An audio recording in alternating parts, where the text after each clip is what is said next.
Hey, welcome in. How is everybody? What is today's date? September 29th. It is 6 p.m. Central Time. I am Sheila, Rubber Ramada, Crime Time with Sheila.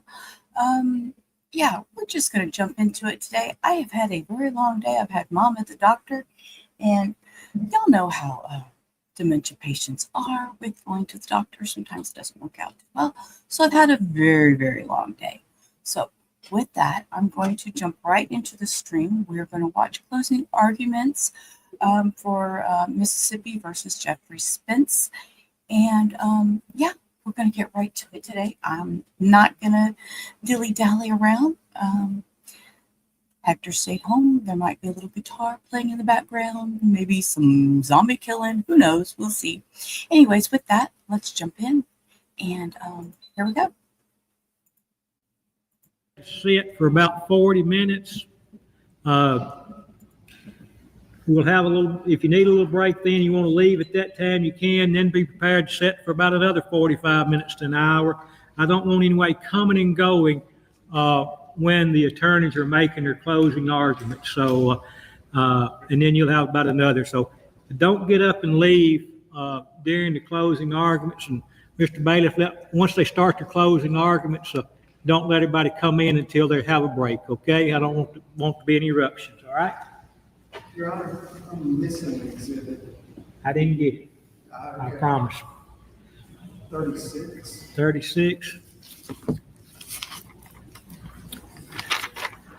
36 is, it's been omitted. Safety box, easement and log, Saltville branch.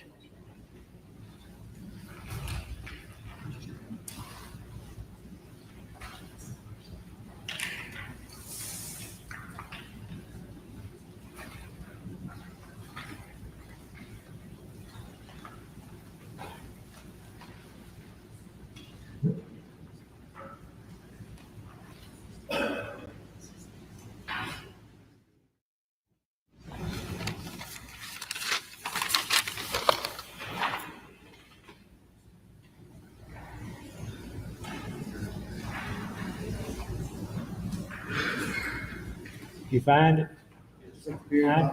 I knew it was going to be there. Miss Kathy's in charge. Miss Kathy, what? You was in charge. I know you had your stuff together. Let's. I want to talk. Y'all come up here and approach Thad or Ben or somebody.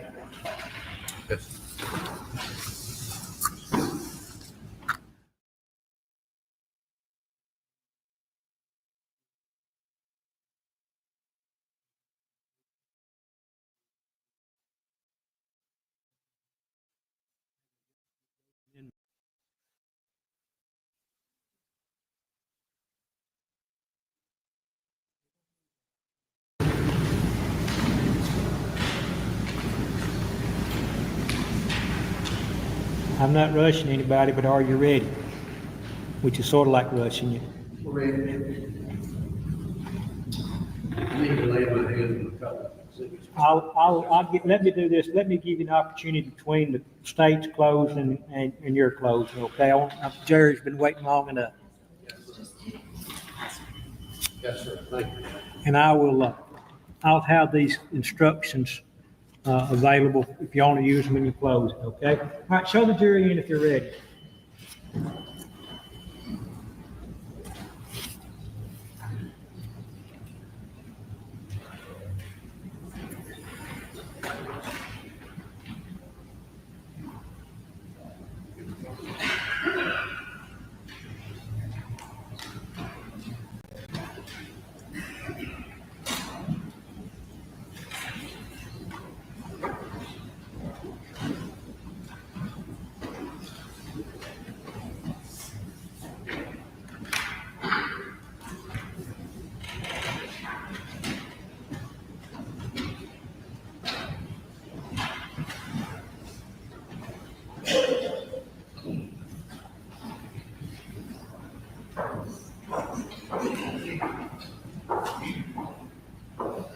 I believe you got to stand, Mickey, so everybody can see you. If you would, okay.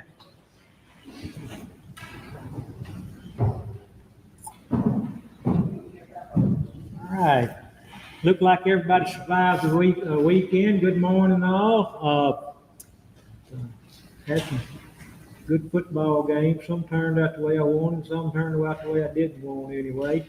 I trust no one had any problems with the court's instructions not to investigate the case, not to discuss the case, not to perform or express any opinions about the case. If you've had any problems in that regard, let me know. If not, if you don't let me know, I'm assuming you have. All right. At this time, what I'm going to do is I'm going to read you the instructions of law, what the law is. As I told you, if we started this thing, I get to decide what the law is. Y'all decide what the facts are. After I read the law to you, the state will make its opening, closing arguments. And then the defense will make its closing argument. And because the state bears the burden of proof, they'll get the last bite at the apple and have the last closing argument. So pay attention as I read these rules to you. Members of the jury, you have heard the testimony, received the evidence introduced in the course of this trial. The court will presently instruct you as to the rules of law which you will use and apply to this evidence in reaching your verdict. When you took your place in the jury box, you made an oath that you would follow and apply these rules of law to the evidence in reaching your verdict in this case. It is therefore your duty as yours to follow the law which I shall now state to you. On the other hand, it is your exclusive province to determine the facts in this case and to consider and weigh the evidence for that purpose. The authority thus vested in you is not an arbitrary power, but must be exercised with sincere judgment, sound discretion, in accordance with the rules of law stated to you by the court. Both the state of Mississippi and the defendant have the right to expect that you will conscientiously consider and weigh the evidence and apply the law of the case, and that you will reach a just verdict, regardless of what the consequences of such verdict may be. It is your duty to determine the facts and determine them from the evidence produced in open court. You should not be influenced by bias, sympathy, or prejudice. Your verdict should be based on the evidence and not upon speculation, guesswork, or conjecture. You are the sole judges of the facts in this case. Your exclusive province. Bear in mind also that you are those are the instructions of law that are to govern the case. Yeah, we're going to skip these, so just hold on a second. I'm assuming some guys. Jury room. Y'all can consult those when you begin your deliberation. Is the state ready to make its opening, closing argument? Yes, Your Honor. All right. Thank you. Y'all guard the door now. Don't let anybody come and go during this portion of it. Thank you, sir.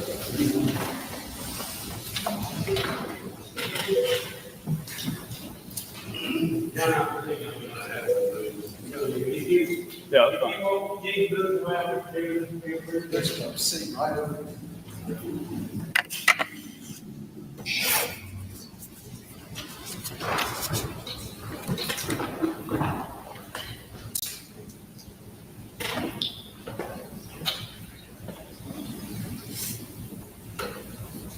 May I proceed? Sure. Thank you. Good morning. The judge has instructed you on the law. As I said in my opening statement, you're the trier of facts. You judge the credibility of all the witnesses that you heard last week. Now, when you go back and retire and go back in the jury room and deliberate, you'll apply the evidence to the law and make your decision. And as the judge has said, you can take the instructions, should take the instructions back into the jury room with you. Now, Mr. Spence is charged with capital murder. We have to prove all the elements of capital murder beyond a reasonable doubt. The first element is that on or about November 30th of 2022 in Tippah County, Mississippi, while Jeff Spence was engaged in the commission of robbery, Jeff Spence unlawfully, with or without deliberate design, killed Kirby Carpenter, a human being. Those are the elements. November 30th of 2022. Kirby's last words to Caitlin were at 6:37 p.m. on November 30th of 2022. He was traveling past Gino's, which is a tire store in Boonville.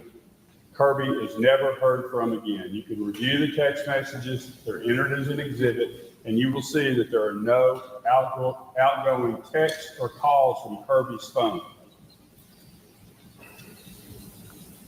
Scott Watson, who was the deputy coroner that day, and Dr. Erin Robinson, who didn't testify, but her report and the death certificate were admitted into evidence, declared that the date of death was November 30th of 2022. We can see this from the death certificate, which is right here, admitted into evidence. And highlighted there is 11/30/2022 in the right-hand corner is the date of death. Tippah County, Mississippi. His body, no question, was found at 6071 County Road 600 in Tippah County. That's Kirby Carpenter's home. Now, let's talk about robbery.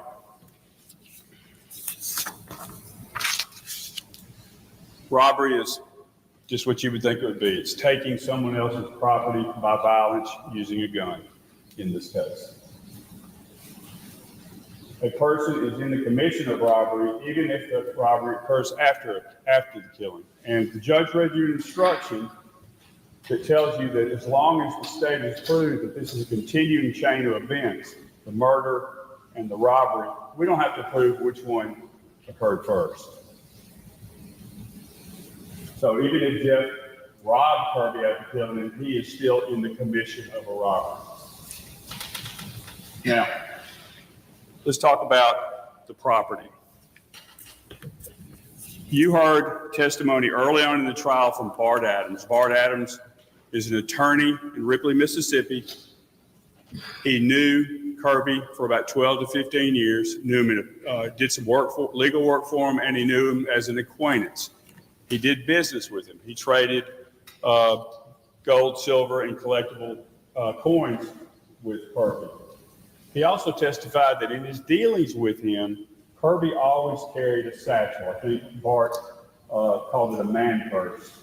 And in that, I'm going to call it satchel. In that satchel was cash and business documents. Now, he also always carried a pistol with him. The gun and the satchel were never recovered. They weren't on Kirby's person, they weren't in Kirby's house, and they weren't in Kirby's truck that was locked in the driveway with the groceries he had purchased at the Kroger in Corinth on 11/30/2022. 22 Magnum shells were found on Kirby's person at the crime scene when the body was discovered on December 2nd of 22, but no gun. Where'd the gun go? Something he always carried. Now,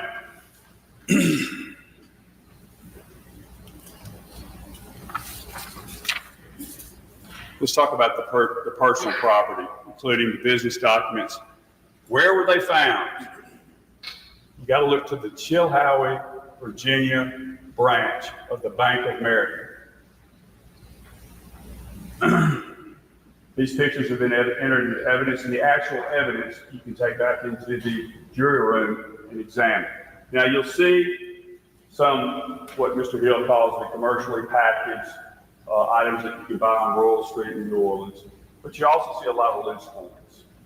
These are all items that were part of Kirby's business.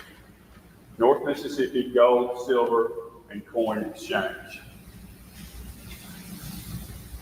Also contained in the Chilhowie branch were miscellaneous papers. I'll have more to say about that in a little bit. Jeff killed Kirby with or without deliberate design. Deliberate design. Now, what is deliberate design? Deliberate design means we don't have to prove that Jeff Spence intended on killing him. He killed him, but we don't have to prove intent. Jeff Spence shot Kirby in the right shoulder in the chest with a shotgun. Kirby's death was caused by a shotgun blast. Where do we get that information? From the death certificate. And the pictures that you saw that were presented in trial that showed the wounds, Kirby Carpenter's neck and chest area, right shoulder. The doctor, the medical examiner, ruled this a homicide, and the cause of death, which is in the right paragraph, gunshot wound, gunshot to right shoulder and chest area. Now, there's a lot of evidence in this case. We're going to take it one at a time because once you put all the pieces together, everything points to Jeff Spence. The timeline. In my opening argument, I suggested to you that the timeline is critical in this case. Kirby's timeline, Caitlin's timeline, and Jeff Spence's timeline. Again, Kirby's last words to Caitlin, to anyone, was at 6:37 p.m. in the form of a text message when he's passing Geno's.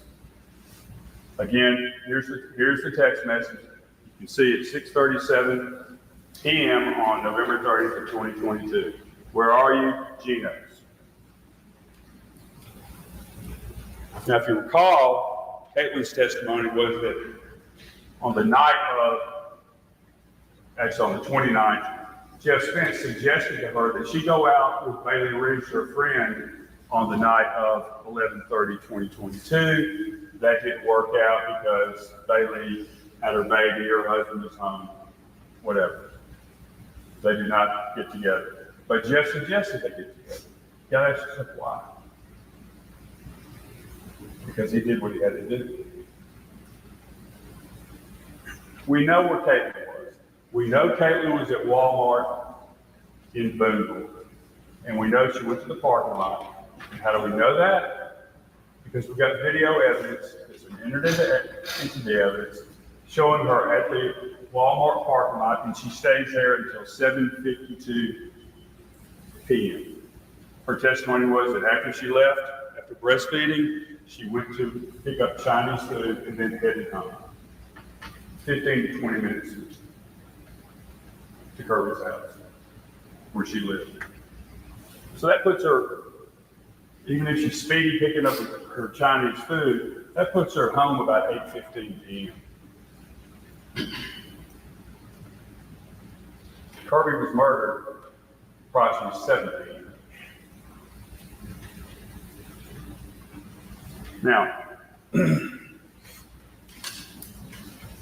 Jeff and Karen left Mississippi after being in Mississippi for an extended period of time to, quote, help with the baby on 11/29/22, one day before the murder. 19 hours. I want you to remember that number. You heard the officers from Virginia testify that it was about an 8-hour drive. Caitlin said it was 10. Say it was 10. You've got an hour time difference. So when you're traveling to Virginia, you pick up an hour. When you're coming back to Mississippi, you lose an hour. 19 hours. So if the Spences left Mississippi 1 to 2 p.m., giving them a 10-hour drive, adding an hour for the time change, that puts them home in Saltville, Virginia about midnight on 11/29/22. Kirby's killed at 7 o'clock p.m. on the 30th. That's a 19-hour gap. Plenty of time to get something to eat, to take a shower, fill up with gas, get a good night's sleep, and drive all the way back to Mississippi. And again, Kirby was found at 12:30 on December 2nd of 2022. When did the Spences say they come back? They came back on the 3rd, and they stayed at the funeral on the 17th, and then they left on the 20th. 19 hours. The bank box. The first bank box that was opened by Jeff Spence was opened on December 2nd of 2022. Guess what? The same day Kirby's body was found. There's a safe deposit box lease opened by Jeff Spence, co-owner Karen Spence. But what's significant is the box entry log. When does he enter that box? On the same day he opened it. At what time? 11:40. That's Eastern Standard Time, which is 10:40 Mississippi time. That's almost 2 hours before Kirby's body was discovered. If they didn't know he was dead, why they're opening up the bank box?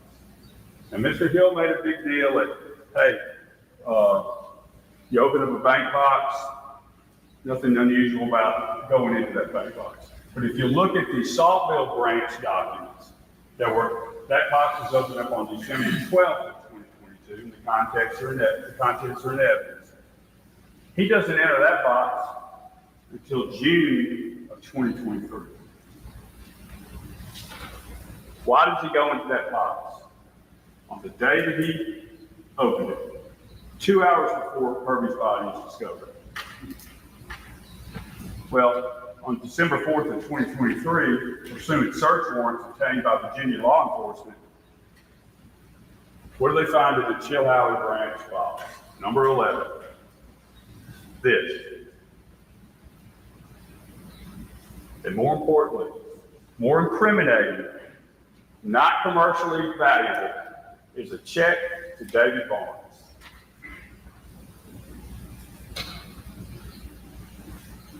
Kirby M. Carpenter, 6071 County Road, 600 Boonville, Mississippi, $90. How'd that get there? Miscellaneous paperwork that Chris McAllister testified to. First is a simple envelope that you get from a bank and you withdraw money. Where's that from? People's Bank, Ripley, Mississippi.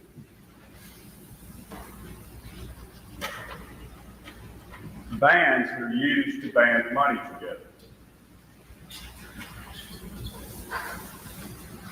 People's Bank, People's Bank. You gotta ask yourself, where's the money? It's in his pocket. And the receipts. Here's a receipt from Panthers Den in Dumas, Mississippi. Kirby's MasterCard. And here are some receipts that Chris McAllister testified that he verified that they were from Kirby Carpenter's account. Now, what do these documents do in that box?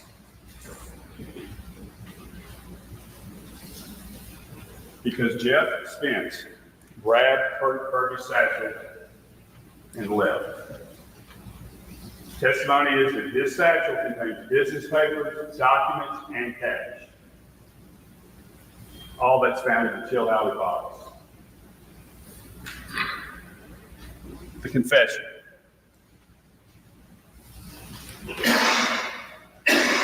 Caitlin Spence testified that in December of 2022, he had gone back to Mississippi on the 30th and delivered a package that he implied were narcotics, pills.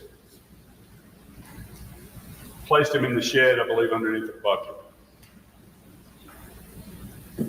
So here he's confessing to going back to Mississippi on the 30th. And then we had the waterfall conversation that Caitlin testified happened between April and June of 2023. After she's reading all these social media posts, she's gone through counseling, and she just comes out flat out and asks Jeff Spence, did you kill Kirby? What did he say? No, I didn't kill him. What are you talking about? The less you know, the better. Don't look a gift horse in the mouth. Down south, we would say that as don't thump a free melon. If you say anything, you'll lose, and no, let me kill me. I did what I had to do. And Caitlin Spence testified that this was a confession. Now, Mr. Hill has made a lot of the purported enemies that Kirby had throughout his life. Drug dealers in Memphis, business transactions gone wrong.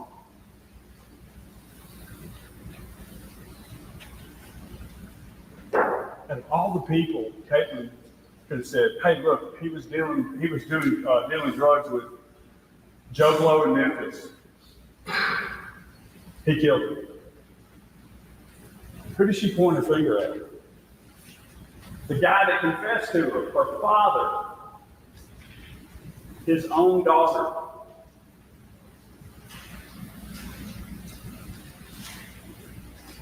The shotgun. Carolyn Aguayo, Caitlin's sister, Jeff Spence's younger daughter. First grade teacher, wife, mother, has no reason, nothing to gain from her testimony. She don't want to be anywhere around Jeff.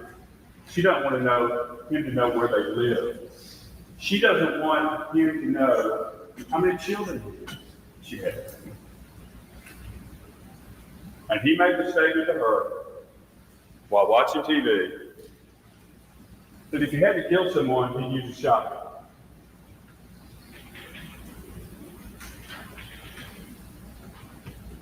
Jeff knew it was easier to get away with using a shotgun because if you only fire one shot, the casing's not going to eject.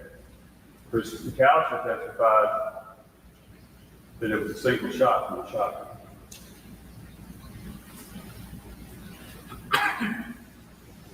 Now, significantly, again pursuant to a search warrant in December of 2023, Smith County law enforcement found a hidden, muddy, fully loaded shotgun under Jeff's bed. Pictures are in evidence. The shotgun was wrapped in a man's jacket. Muddy at the end of the barrel. Also important is the ammunition that was contained in the shotgun. He wrapped it 6 times, 6 shells ejected. I submit to you, the testimony was that the red shells are double aught buckshot. Chris McAllister gave his opinion as a coroner that Kirby was shot with buckshot.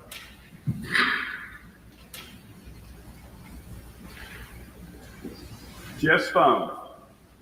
Caitlin testified that she tried to call Jeff on November 30th of 2022. And she couldn't get it. And she asked him about this. And he said, "Oh, my battery was broken." All day?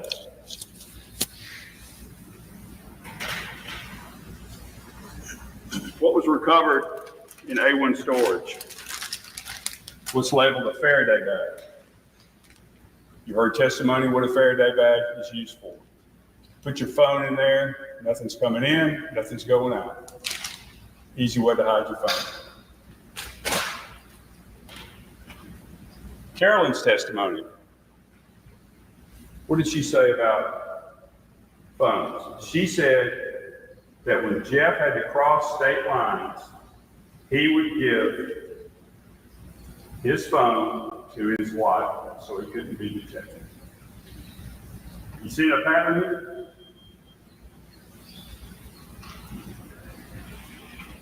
Jeff's MO, modus operandi, how he gets things done. The shotgun. Kill with a shotgun, hidden underneath his bed. Why do you hide the shotgun underneath your bed? Wrapped in a jacket. Because you're trying to hide the murder weapon. Again, what the comment he made to Carol, if I was going to kill somebody, I'd kill him with a shotgun. The phone. Carolyn testified, yes, the phone was carried so they couldn't detect him going across state lines. His he's gone dark the day of 11/30/42. The security cameras. Now, you heard Carolyn testify that things had gone south with her parents. They had basically evicted him off their property. He came back to get his stuff out of the garage, and they watched him on the camera walk behind the shed, and then the cameras go blind. They go back to check it out, cameras been cut. Cool. Why did he do that? Chris McAllister testified that Kirby Carpenter's security system, the cameras, had been disabled. Now, Mr. Hill said, oh, he didn't have access to the house. Yes, he did. Caitlin testified that she had told her parents where the spare key was located. So he didn't have to break into the house. There was no sign of forced entry because he didn't have to. He knew where the key was. He lived there for several months. The aggression. I wrote this down. During Carolyn's testimony,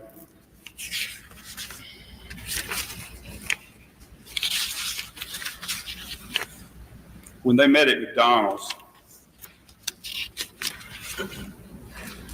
to see if they could straighten things out,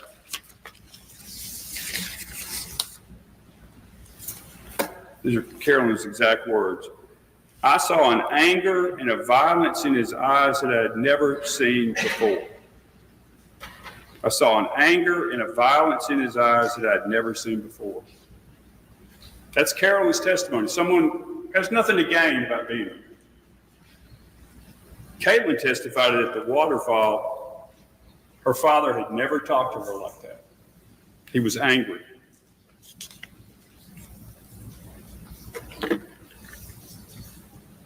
JDC, Jeff doesn't care.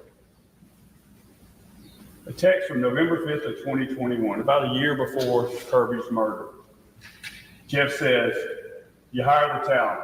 The older I get, the less life in prison is a deterrent. Jeff doesn't care. The older I get, the less life in prison is a deterrent. That's a text in response to Caitlin's question, tired of a job, hey, what other work can I do? And he says, Assassin's Inc. That full text chain is entered into evidence. Kirby's house. Again, Jeff knew about the spare key, knew where it was. Jeff disabled the cameras. Because if he doesn't disable the cameras, all this is for naught. Jeff shot Kirby, dragged and tried to hide his body. Picture of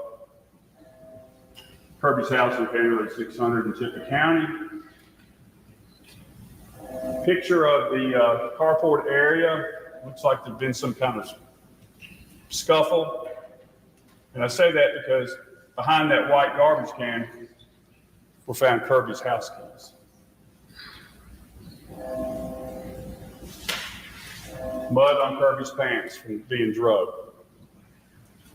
And that's where he ended up. Underneath the curtain, secured by a toolbox from a pickup truck.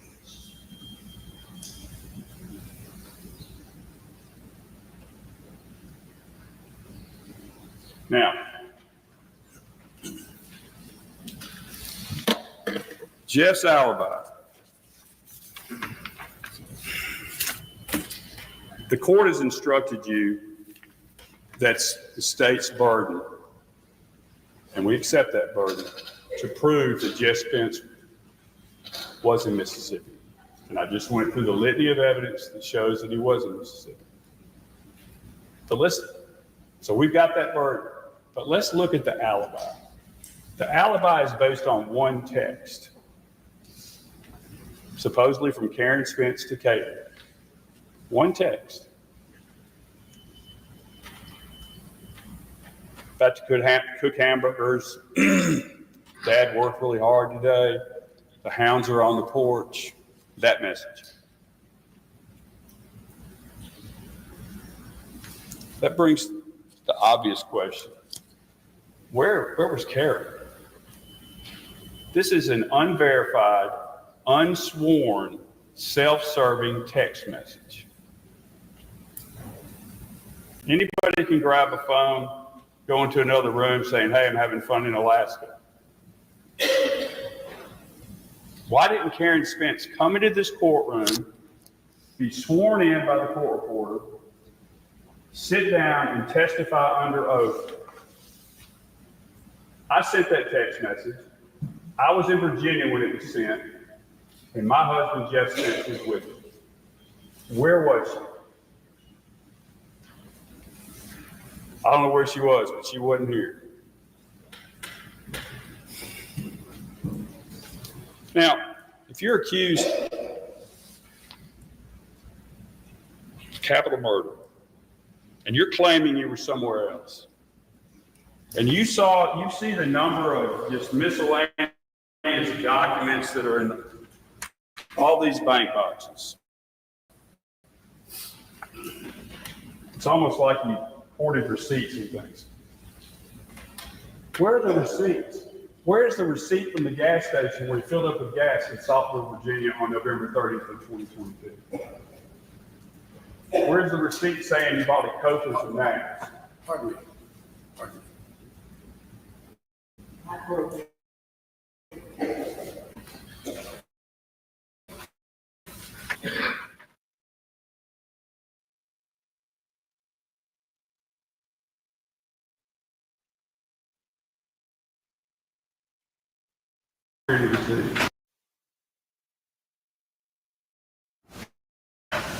Why aren't there any receipts?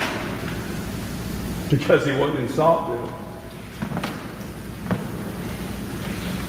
Why isn't there someone come in here and testify and say, yeah, Jeff and I were together on 11/30/22 in Saltville. We sat on the porch, had a Coke, because he wasn't in Saltville. This alibi, this unsworn, unverified, self-serving text message is not an alibi. What they're claiming to be an alibi. You've used 28 minutes. Thank you, but it's unsubstantiated. Why wasn't Karen here? Maybe she was tired of staying strong for the family, to continue covering up for Jeff. I don't know. All we know is she wasn't here. And you've got to ask yourself a question: how does a man with the financial troubles, with no continuing or employment whatsoever, how does he accumulate all this cash? If you look at the inventory sheets on the two bank boxes, he's got $62,000. That's just in the county cash. That doesn't count the money that was wrapped in aluminum foil when he was arrested on November 30th of 2023, 1 year to the day Kirby died. I believe that was about $10,000.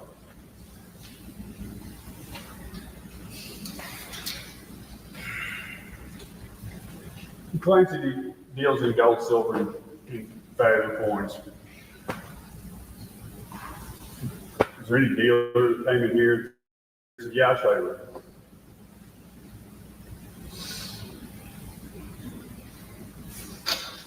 And finally, the three people, his immediate family, who should be the most important people to him, his two daughters, both testified against him. And his wife didn't testify. That's got to say something. Confessed to Caitlin, Carolyn, again, the first grade teacher, wife, mother, credible, no reason to come in here and lie. They broke ties with, I think she called them Bonnie and Clyde. Scared of her. Don't want him to know where she lives, where her family is, how many kids she has. Jeff Spence had the motive, that's greed. Jeff Spence had the opportunity in 19 hours.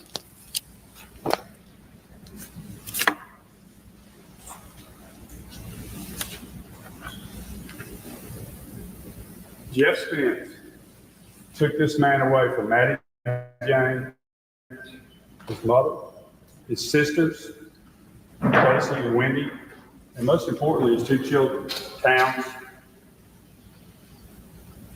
and an elder.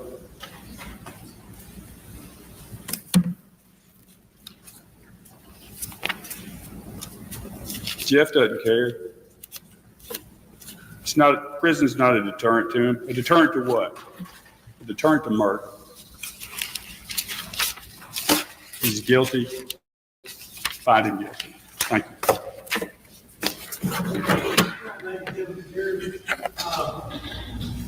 You let me know if you want a break. You could have to, Mr. Hill has up to an hour to have his closing arguments. I don't know if we use all of it or not, but if you'd like to have a break now before we start that, we'll give you one. You think you need one? Nobody says yes, I'm gonna say no. All right?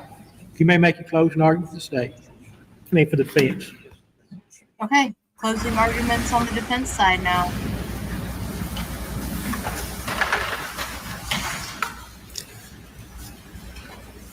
And be prepared for a long sit down. He does talk for an hour. He uses all his time, I believe. If I don't speak loudly enough, let me know. Just give me a sign. Let's review the timeline again because they're leaving a lot out.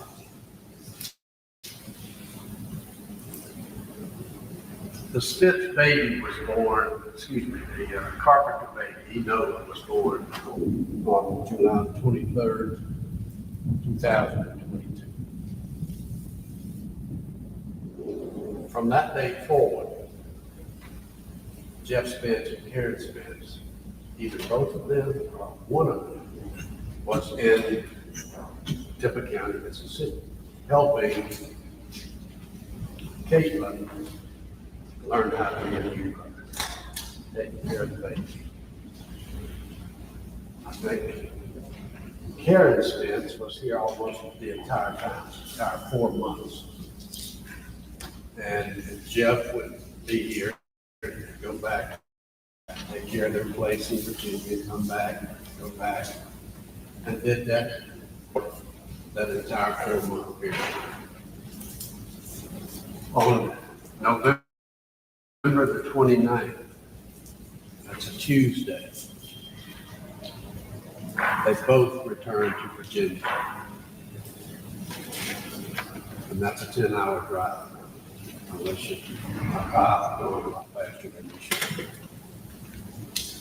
That's 10 hours. They left about 3 p.m.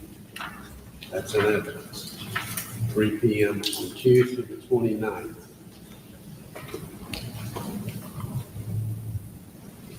Arrived in Virginia in the wee hours of the morning. I'll come back to the timeline shortly. Jeff opened the bank box on the 2nd of December, I'm sorry. He opened another bank box on the 12th. The bank boxes that he opened on the 2nd and the 12th were visited repeatedly in 2023. The pictures that you see up here are items that were in these bank boxes a year later. They talk about the Chill Howard bank box. What you see, the pictures wasn't on December the 2nd. It was in December of 2023, after search warrants were obtained a year later. Okay?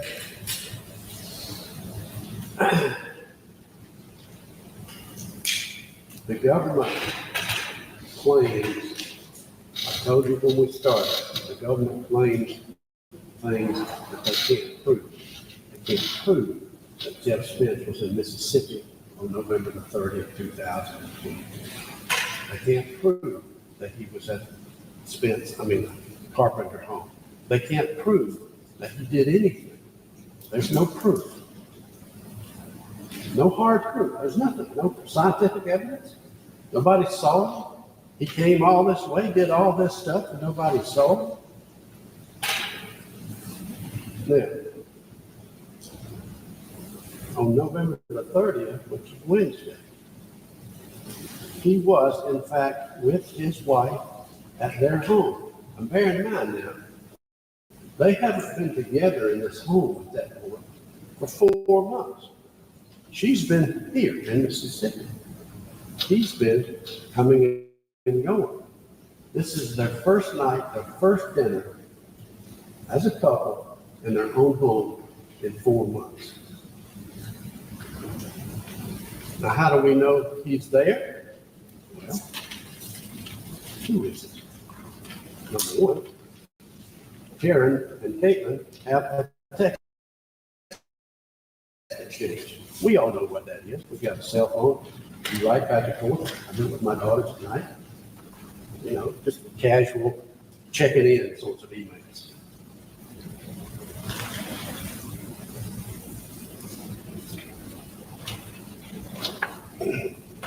And this is qualitative evidence. You don't have to have it notarized. You know how I came into possession of this? Just so you know how this whole system works. This is not something I found and I did find it, but it's not something I produced. This is a product of what's called discovery in a lawsuit, in a court case. Discovery, that means giving information. And you know where this information was obtained? By them. This came from them. This text message from between Caitlin and Karen came from the government. You know, when you get arrested, trust me, law enforcement types want yourself. They love yourself. They love to go through it and see what they can find. And that's what they did in this case. This is what they do in every case. They get your cell phone, they get a warrant to go into it, they go into it, and they heard the word dump it, they dump it, extract it, dump it. And this produces information. It produces information. And the information that they produce, they didn't know how to find it. When I get the phone dump, it's thousands. It's not just, oh, look here, I have to go digging for this. I guess they thought I wouldn't find it. Caitlin and her mother, I'll have this with you in the back. Caitlin and her mother are having this casual evening checking in sort of exchange of, you know, what's for dinner? Really enjoy seeing Nola. She's such a doll, that sort of thing.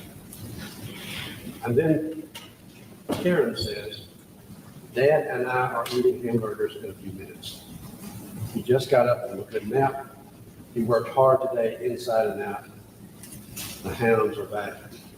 I don't know what that's in reference to. Love you lots and lots. And then Caitlin writes back, LOL, good. I'm glad to hear that. I know you missed his hamburgers. Thank you so much, both of you, for helping out so much with Nola. You are the best grandparents. I don't have to have that notarized. This is qualitative evidence that they discovered in a cell phone search, and it tells you that Karen and Jeff, on November the 30th, are about to have dinner for the first time together in 4 months. First time together in their own home.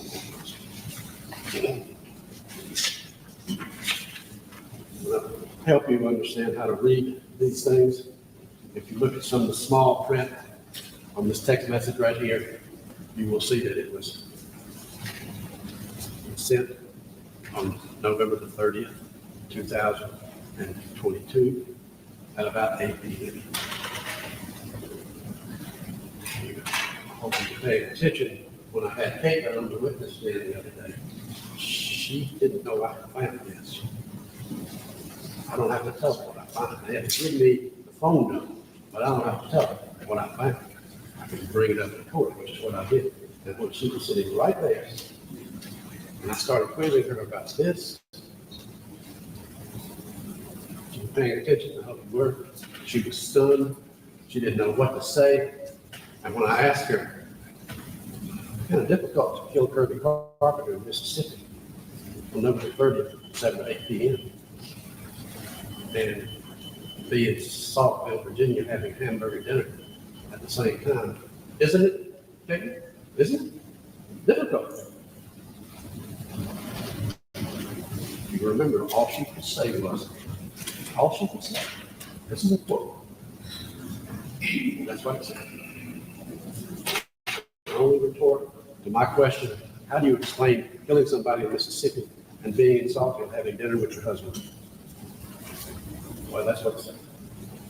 And that's what it said. She didn't need this waterfall confession. Waterfall confession never happened. This is, Caitlin Spence is up at her eyeballs on all this. I'm not sure you'll ever hear her. And she knew she was up at her eyeballs.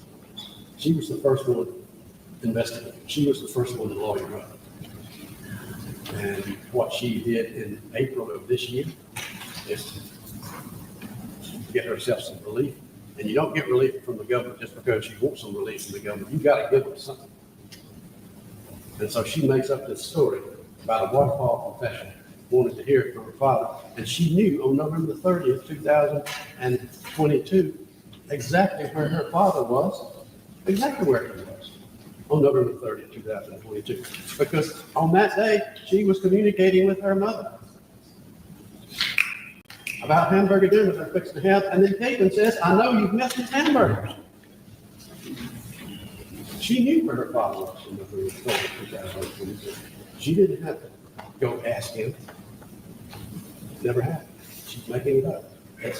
You know, what got Jeff Spence arrested initially was a statement from this guy named David Barnes. David Barnes was in trouble, just like David was in trouble. David Barnes was facing life imprisonment because he's a career criminal. And he went and gave a statement in 2023, a year after the time frame we were talking about with Kirby. He went and gave a statement to Chris McAllister about something he heard at the funeral. Well, Caitlin, you heard her say, I asked her about it. Something that Caitlin said to him at Kirby's funeral. And Caitlin says, that's a lie. It never happened. David Barnes is making it up. He's making up something that he can sell to the government to get him some relief. And it's got him some relief. He's not shipped off to prison yet. Interesting facts. That's what got Jeff Spence arrested. David Barnes' statement in November 23. Well, what David Barnes did in November 23, trying to get himself some relief from law enforcement, is exactly the same thing that Caitlin Spence did at the waterfall. She's making it, nothing happened at the waterfall. She's making it up. She's making it up to be as plausible as possible. She didn't have to go ask where her father was on that day, on that night, November 30th. She knew it was right there. She didn't know what we're talking about. Now, I hope you take note of David Barnes, who started this criminal case against Jeff Spence, was not brought into the court. They didn't bring him. And there's a reason. But he's not correct. Another reason they didn't bring him is because they have two competing witnesses. One saying one thing, no, you're a liar. Okay? When we first met each other last week, I told you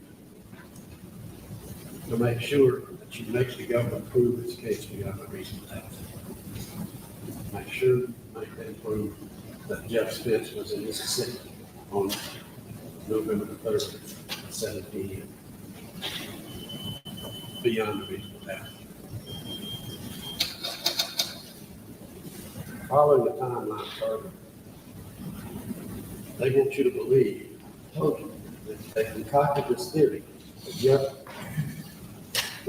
Mississippi, Virginia, came back to Mississippi, did the deed, went back to Virginia, with no proof. There's no proof of any of that.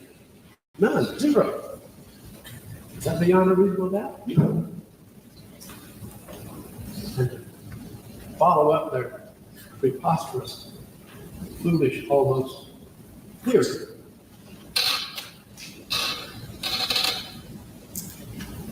They create this almost impossible allegation that we left Mississippi in the afternoon of the 29th, drove all the way to Virginia, turned around the next day and drove all the way back to Mississippi, and then turned around and went all the way back to Virginia. Now look, they're saying that he drove 30 hours over the course of 36 hours. If he left Mississippi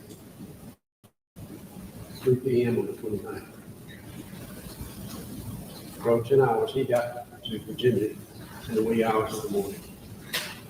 He turned around and drove back to Mississippi. That's another 10 hours. It would be from 3 p.m. on the 29th to 3 p.m. on the 30th would be 24 hours. Right? That's okay. 24 hours. Kirby is supposedly killed at 7. That's 4 more hours. And then we turned around and drove back. And that's another 10 hours. They're saying he drove 30 hours in 36 hours. 30 hours and 36 hours. That's over 2,000 hours. And what makes their theory of his conduct even less believable is that, you know, the evidence is that Kirby is a very independent-minded sort. Live life on his terms. If you don't like what I'm doing, heck with me. So see me when you see me. I'm not coming home, I'm not coming home. And there is no expectation. Jeff is going from Mississippi, Virginia, back to Mississippi, and he is just coming back to Mississippi on the hunch that he might encounter this man. He's just, I'll just drive to Mississippi and see if I can run into him. Who in the world is going to do that? It makes no sense. It's foolish.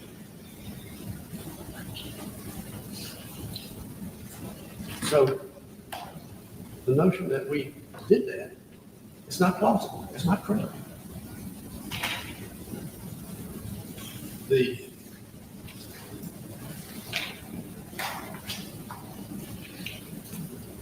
The notion that we would even attempt, a man that age, I mean, he's no spring chicken. And I see some younger folks in this jury box, y'all might be able to pull that off. But not many of us, my age, it's not far behind. No. We have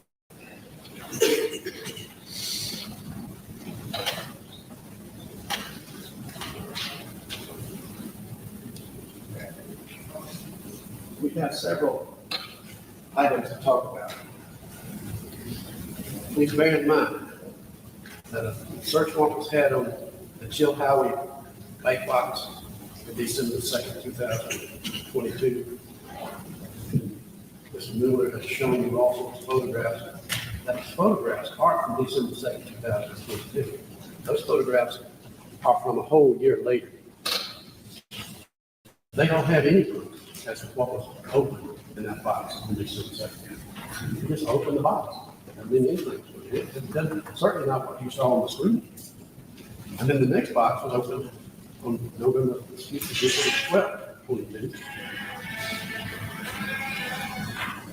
And it didn't have anything until June of 23. Jill Howie box was visited 4 times in 23. All the stuff going in before the photographs were there. The software, the box opened on December 12th. Didn't have anything until June of 23, and certainly nothing was put in it that looked anything like a photograph that you saw on the screen. These photographs, trust me, are not contemporaneous with this time. They are different. They're not contemporaneous at all. When we bring a witness in named Carolyn, who hasn't even seen these people, in 7 to 8 years, hasn't even seen it. And they're going to use her testimony as some sort of convincing. She hadn't been around the entire thing for a year. And she's so full of hate and vengeance. I'm pretty sure they don't care. You know, she lost me when she told y'all that her mother's illnesses were a matter of convenience. That when her mother needs an excuse, she's got help for her. A matter of convenience. If that's the least mistake you can show your mother, I think I'm going to talk to you. There's your mother.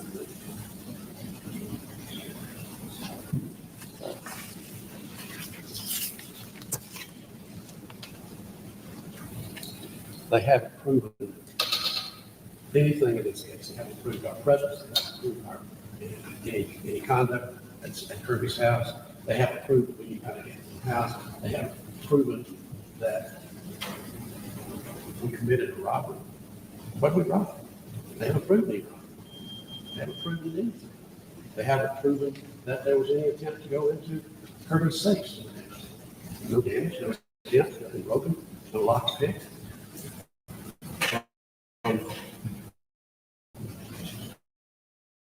The November the 30th supposed that was a murder, wasn't Jeff Spence.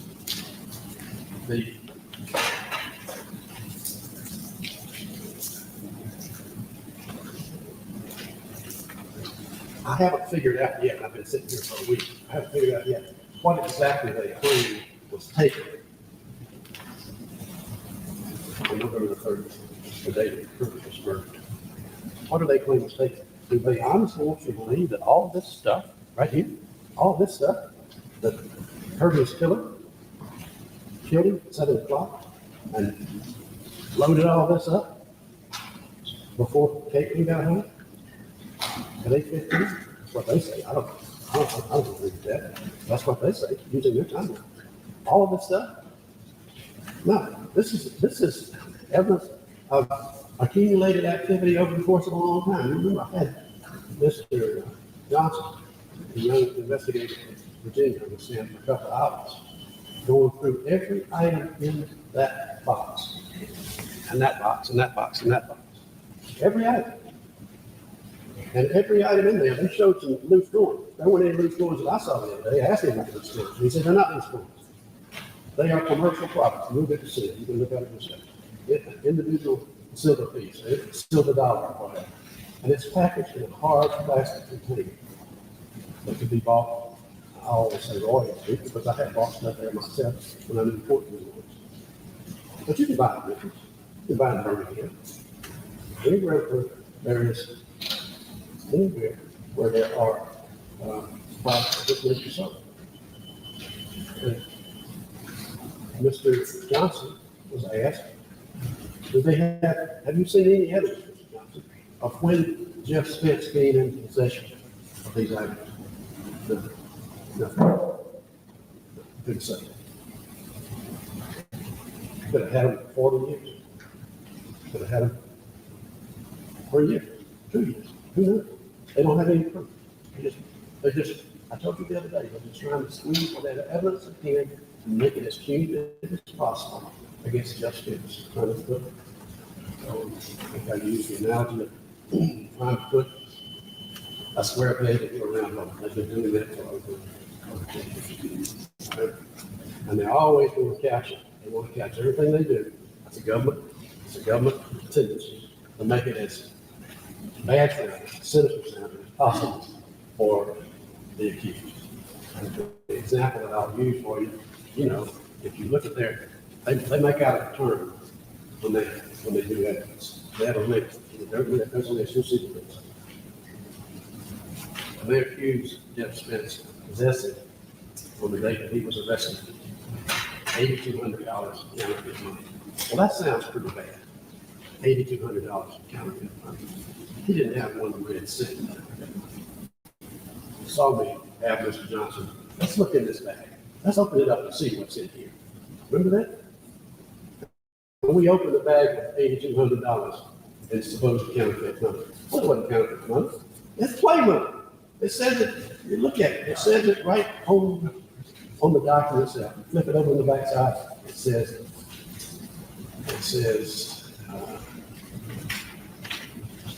profit. Profit. It's a profit. Money, movements and stuff. Profit. It's a profit. That's simple about that bit. It's not counterfeit money. Most of it would even try to pass it. What's left will take it. It's not right.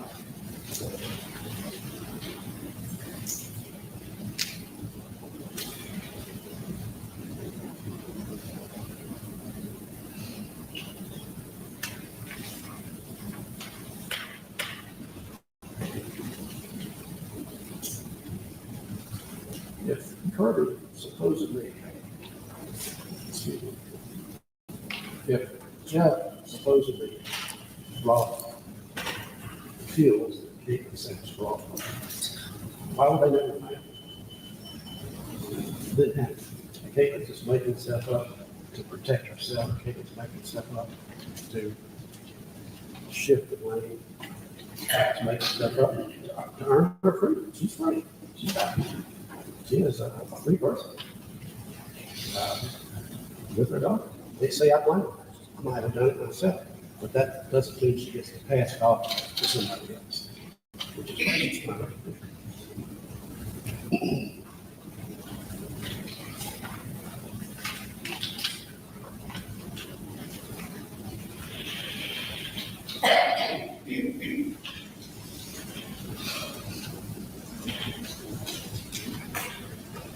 I think you need to bear in mind how much animosity Kirby had going on at the time, how much animosity he has generated over the course of his young life. How many people wanted to do him harm?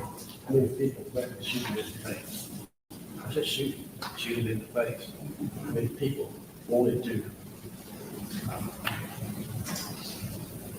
drag him out to the streets and beat him to death in the city of Richmond, where nothing would happen to him, is what he said. How many people got mad at him over manipulating business deals? How many people got mad and said that's the kind of money he killed over? All sorts of questions. Somebody killed Kirby Carpenter. Who was it?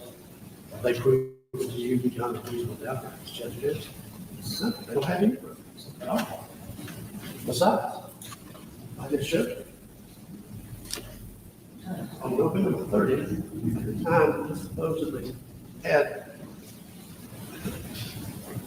supposedly was in Mississippi to do this deed. He was at home in Virginia with his wife, and she is telling the daughter that. And daughter knew it, and she went to talk to her, or claimed she went to talk to her husband, or her father. And what year was it? 23 or 24? 23. April of 23, June of 23. No, it just didn't happen. The government wants to direct your attention to other specific facts, like the shotgun found in a house in Virginia. What's so big about that? There's no connection. There's no evidence at all connecting that gun to Mississippi. None, zero. It's just another example of trying to make the evidence. Let's see if we can make it. How many people own a shotgun? I want to buy one.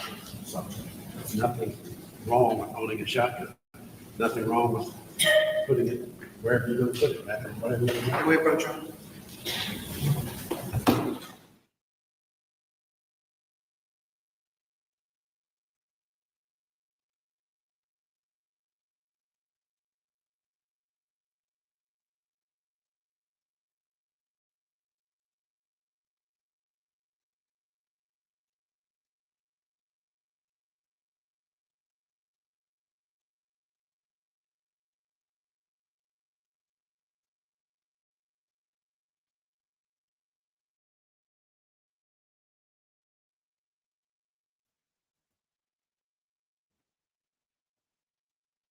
Brief sidebar in the middle of a sentencing. Okay.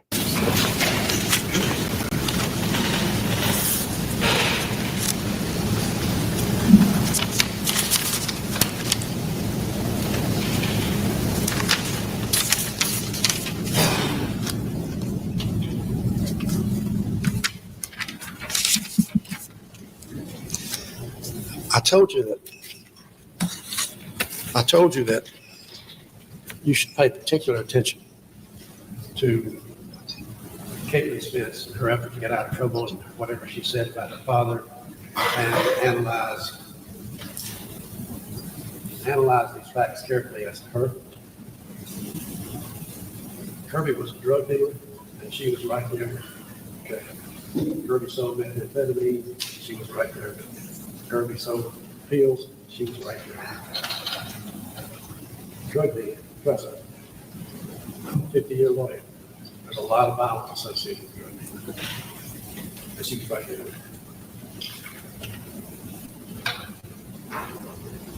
You know, going to Virginia, drive it back to Virginia. That's a lot to believe when you got this woman right there in the house. You got this woman right there in the house.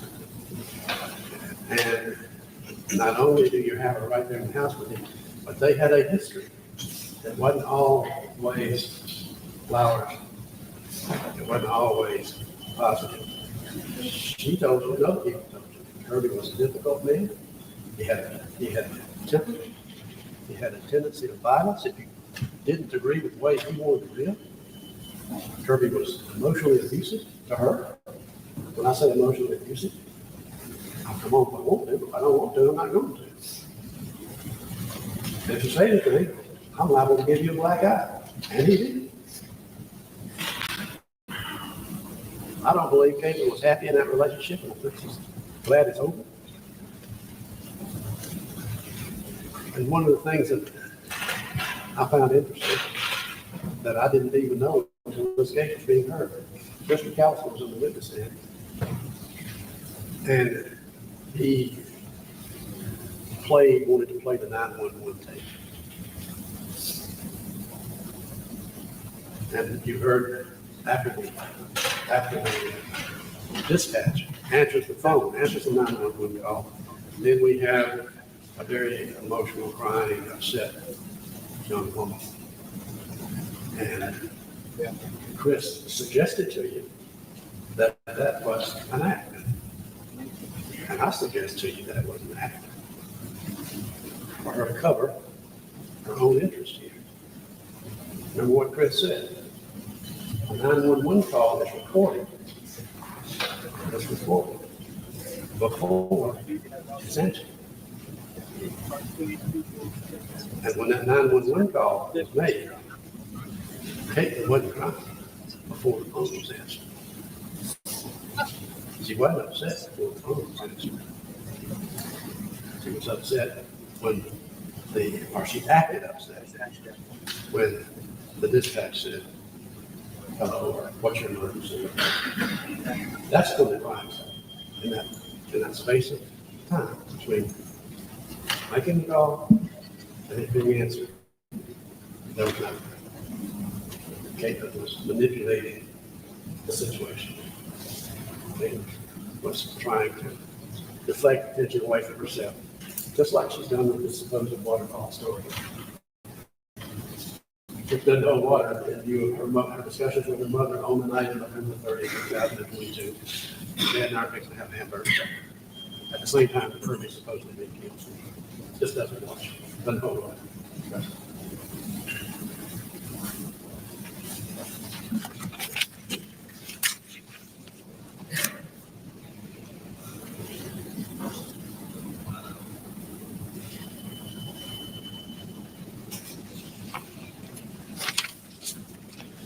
You know, Chris McAllister is a long time Tippah County coroner and a long time Tippah County investigator. I've known him a long time. He usually shoots straight with me. And I think he shot straight some arrows, but basically in this case.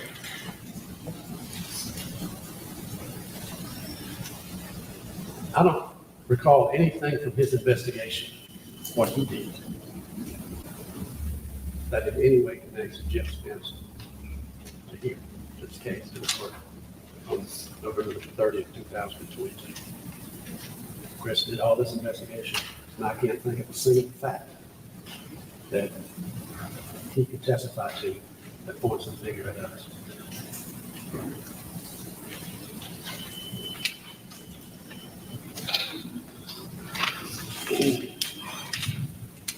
There's no connection between cameras. There's no connection. There's no proof of any connection between surveillance cameras. There's no proof of any connection concerning any sync module.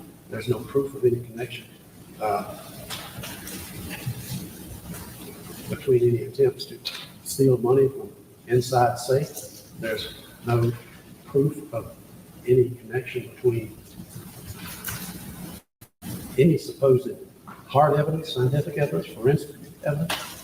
All we've got here is theory and everything they can do to make whatever they find fit that theory. Of course, Chris did make some mistakes. I mean, there are no fingerprints. No fingerprints off of Kirby's door to his truck. If somebody's going into that truck, you know, it self-locks. Anybody going into that truck, they have to open the door. No fingerprints on the supposed toolbox outside. Nothing hard as evidence that you would normally see in a criminal case connecting Jeff Spence to this place at that time.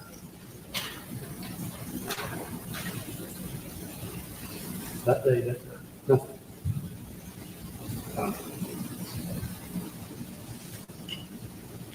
Caitlin, on the other hand, had a lot to protect. She claims that and I find it interesting, see if you can help me out here. Kirby is supposedly killed around 7 p.m. on Wednesday, November the 30th. And somebody does what they do to him. That's not the sort of conduct that you would expect of somebody who would be in a hurry if he has driven all the way from Mississippi to Virginia back to Mississippi, and he's going to kill him. He's going to steal all this stuff, and he's going to go to the trouble to get him around by the metal coverall, put him underneath the toolbox. That's not somebody who has driven 2,000 miles, has driven all these hours in a very short period of time. That's somebody more local, somebody who's got time. Somebody like Caitlin Spence, and whoever she might have as a good help. She's not in it because she's living there at the time. She's not living, she's not in a hurry to leave. Whoever kills Kirby at 7 o'clock, 7:15, and steal all this stuff, steal stuff out of supposed statue that we've never seen. He's not going to be hanging. If they were, wouldn't she see him when she gets there to the left hand from Boone? Yes, of course she would. So the simple facts of how this supposedly is happening does not support Jeff Spence. It more likely supports Caitlin Spence and whoever she had as friends. And she called some of the names of her friends. I'm not going to call them again. But y'all heard. She's protecting herself and somebody else. And she's sacrificing her property in the process.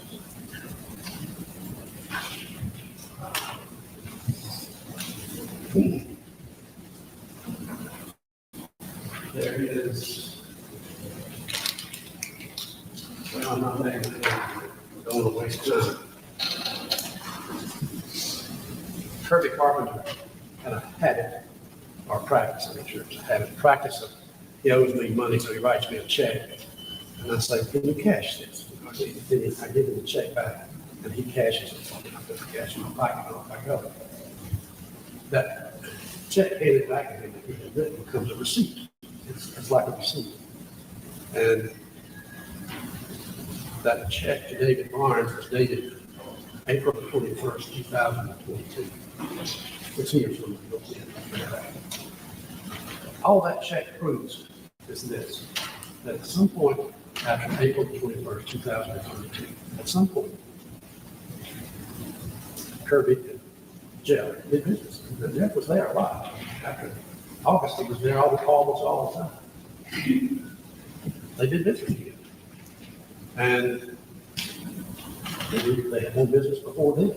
But after that check, and why it comes into Jeff's possession is because inadvertently It was put into a bag or a box where Kirby was delivering stuff to Jeff. Jeff had bought some of the stuff that you see over here. That's all. And I do this together. You know, we've heard from Caitlin, we heard from Christopher Johnson, that the inside of Kirby's house was basically a mess. It was full of papers and clutter. And the fact that we end up with papers and clutter in some of Jeff's possessions in the bank boxes, it's nothing more than inadvertently grabbing something and sticking it because of all of that. That's all it means. And they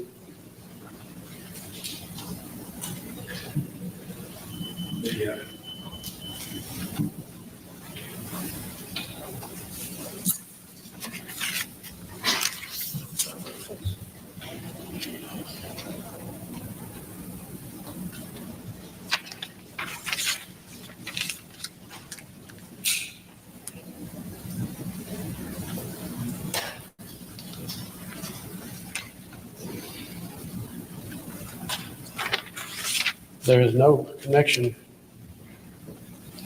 between anything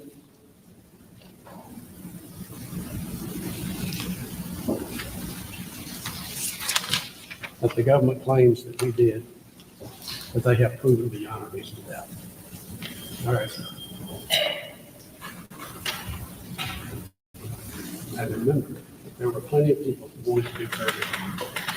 Ray Palmer, David Hancock.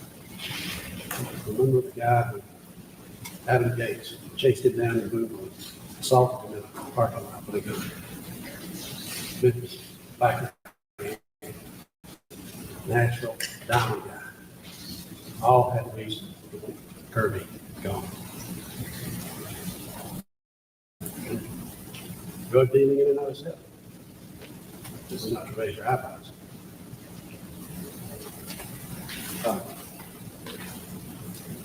So the government tries to they tried to lend credibility to Caitlin's supposed waterfall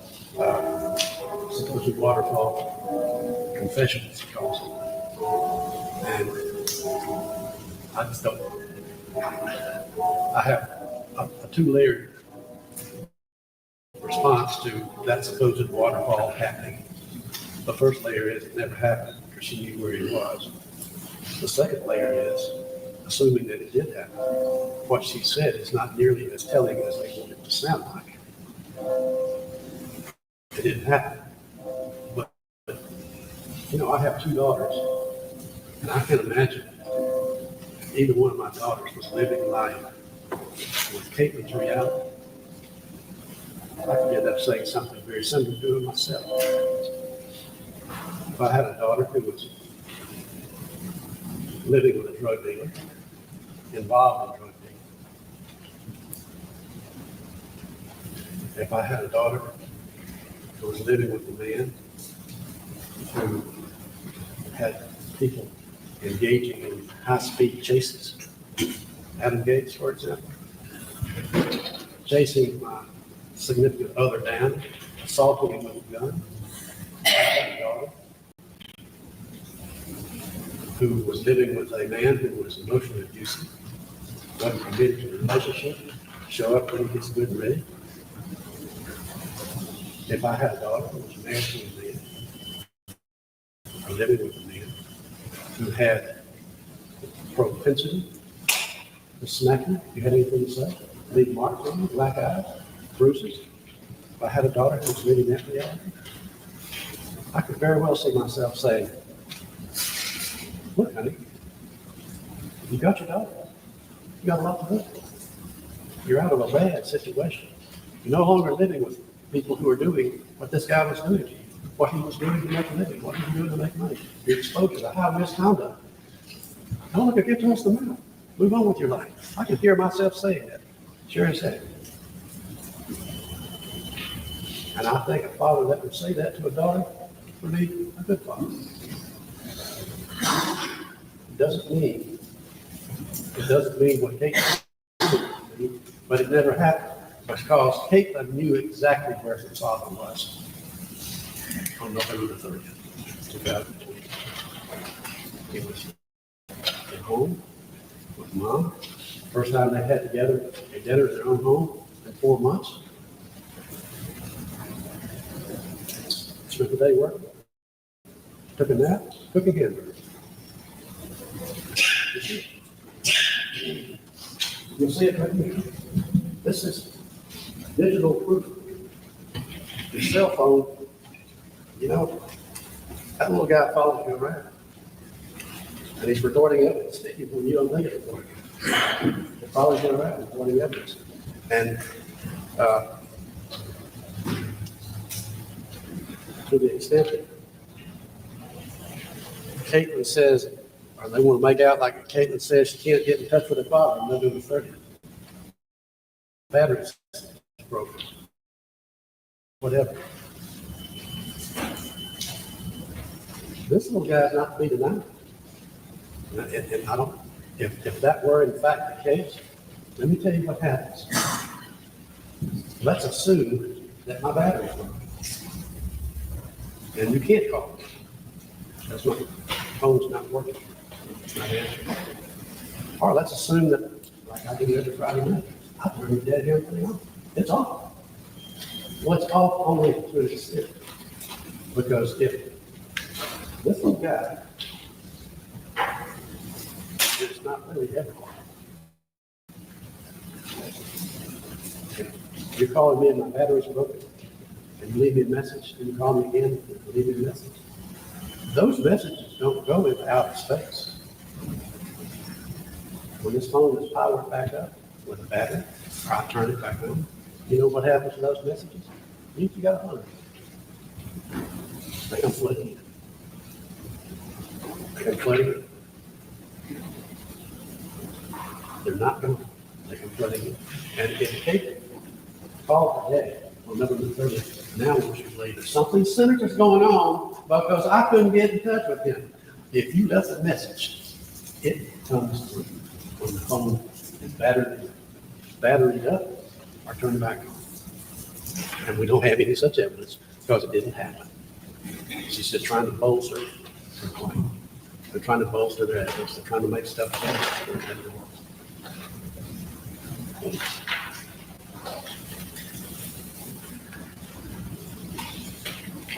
You have 4 minutes.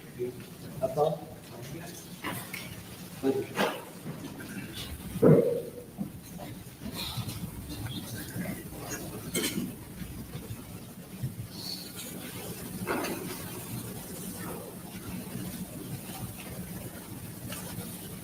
Exhibit 50. Exhibit 50. This is proof. November 30, 2022, at 8 p.m.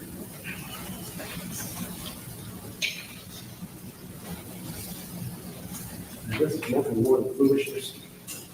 Foolishness, playfulness, foolishness between a parent and a daughter. That's all it is. There is no assassin, never will be. There is no business that they're in together. This is just foolishness. And don't be misled.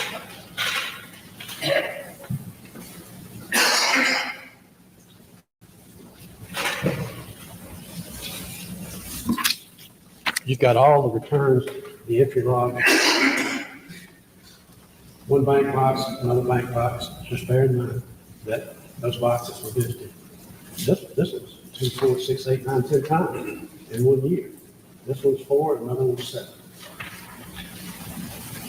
And what they're showing from these pictures, after all these visits, the stuff that's being put in. Those pictures aren't contemporaneous with Kirby's death. The pictures are a year later, over a year later. Search for this guy. Don't be missing it. Sit down and talk. Start talking about this case. Remind each other. When you leave here, you should feel good about the decision. If you don't know who Kirby's killer is, and we don't, if you're not sure, then your vote's not given. Because I don't have to prove anything, even though I have to. I don't have to. He doesn't have to. That's not the way the game is played. That's not the way the system works. The government claims they have to prove everything. And they have to. Thank you so much.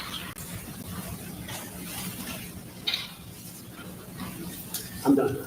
All right. Ladies and gentlemen, jury, let's just take a little break. Go down there a good while. Make it pretty. Y'all like how he ended? I'm done. That was the best ending I think I have ever seen. I'm done. I'm done. Ladies and gentlemen, Okay. jury, let's Just wanted to just verify. take a little break. Go down there a good while. Make it pretty quick. And the state be ready for close anyway. All right. Court being recessed until about 15 minutes. Okay, so we're going to move on to state rebuttal closing. And let's see, it will last, looks like about 25 minutes or so. I know, it is so unprofessional, Cindy, so unprofessional. Now I'm you're done done. there, didn't you? All right. Everybody good on the jury? You may make your final close for the state. Thank you, Alan. At the break, I was talking to Carson Moore back there. He's a ADA with our office. We were talking about, how many times have we tried a case where alibi was claimed as a defense and never heard from the alibi? And in all my years, since the year 2000, in all of his years, where's Karen? Where is she? And that's really important too, because I've heard David Hill up here, and there's some things I agree with about Chris McAllister. I don't know where he is. He should be in here. Anyway, Chris McAllister is a good investigator. And what he did is investigate this case. And he followed the leads, and everything that you have before you is because of his hard work. And he, according to David Hill, he's a straight up guy. And that's what he did. He followed the leads, and that's why you have this evidence here. And we'll get into that. The first thing that I want to disagree with David Hill about is when they want to drag Kirby Carpenter through the mud even greater today, and in this case, than they did when they dragged his dead body and put a curtain over it and then placed a toolbox on it. They drug him through the mud. Guess what?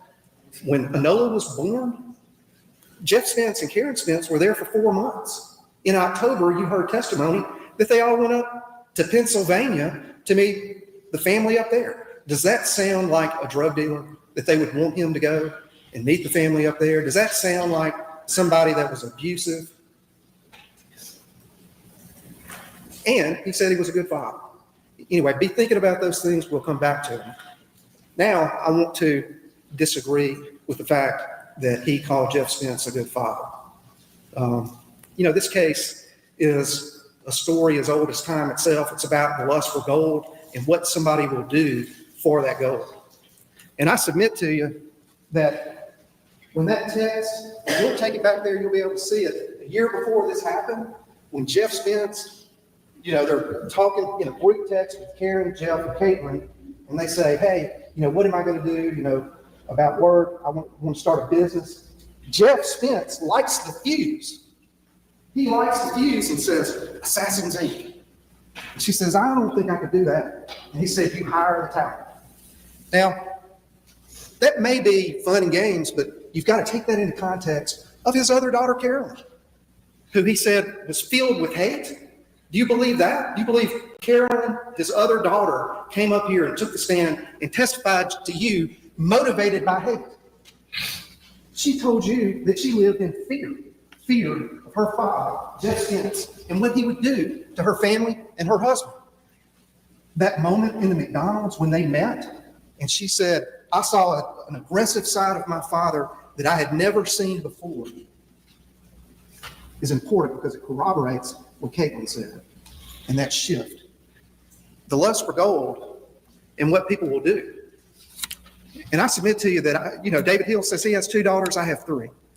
And there's I don't want to get too philosophical, but, your daughters are a joy in their youth, and they are your companions in your old age. And what have you heard here? You've heard some main character delusion by Jeff Spence that perverted that whole idea and saw his 2 daughters as opportunities, a scheme. You heard Carolyn talk about him making notes on these shows, schemes, and different opportunities. And David Hill, you talk about discovery. We downloaded Jeff's phone. We gave it to him, all the contents. We had witnesses up here that could testify about all the contents of his phone. If they would have asked him about beehives, you would see photos of beehives and paraphernalia with beehives. You'd see dogs, where he raised dogs. You'd see junk, consistent with Carolyn's testimony. She had to move 3 tons of it out of her yard. You would see all that. He could have asked him. You heard Carolyn say that they want you to believe that he had a lifelong interest in silver and gold and coins. If he would have asked him about what was on Jeff Spence's phone that was hoarded, it'd be nothing. No gold, no silver. You'd see junk cars. You'd see junk. You'd see washers and dryers and old junkers with no coins, no gold. If he was a lifelong dealer in silver and gold, why not bring receipts? Why not bring the people that he dealt with? You didn't see that. Do you buy it? I don't.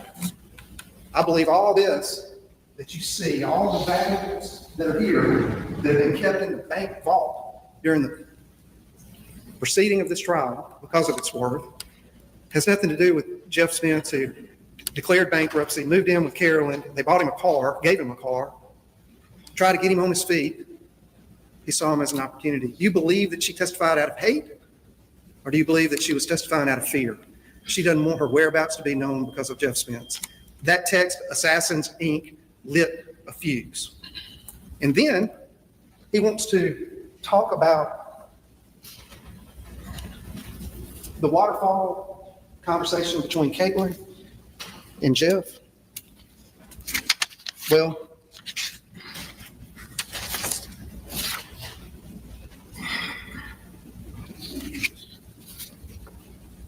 June 3rd, 2023, S48, Caitlin sends, and this is in and around the time she testified that that waterfall conversation took place in April.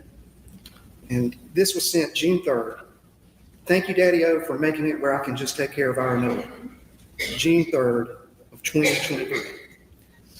She has been sleepy, investigating, laughing, snuggling, nursing, lay with mommy, baby since she left. We're on our second nap. Having the ability to allow her to be all those things on her schedule is just so awesome.